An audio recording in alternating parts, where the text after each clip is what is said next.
అమరవాణి సంస్కృత సూక్తులు అర్థాలు. ఇవాల్టి అంశం కార్యసాధన. శాస్త్రేషు నిష్ఠ సహజశ్చ బోధ ప్రాగల్భ్యమభస్తగుణాచ వాణి కాలానురోధ ప్రతిభానవత్వ మేతే గుణ కామదుగ క్రియాసు.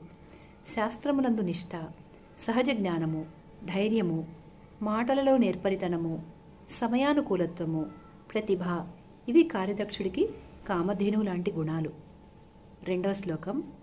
త్రివిక్రమో భూదపి వామనోసౌ ససూకరశ్చేతి సవై నృసింహ నీచైరనీచైరతినీచ నీచై సర్వైరుపాయై ఫలమేవ సాధ్యం. త్రివిక్రముడు కూడా వామనుడైనాడు, పంది అయ్యాడు, నరసింహుడయ్యాడు. నీచమయ్యేది కాకపోయేది, నీచాతి నీచమయ్యేది, ఏ విధంగా అయినా సరే కార్యం సాధించాలి. మూడో శ్లోకం. కోతి భారః సమర్థానాం కిం దూరం వ్యవసాయినాం కో విదేశః సవిద్యానాం కః పరః ప్రియవాదినాం. సమర్థుడికి అతిభారం ఏముంది? కార్యదక్షుడికి దూరం ఏమిటి? విద్య గలవాడికి విదేశమేమిటి? మంచిగా మాట్లాడేవాడికి శత్రువు ఎవరు?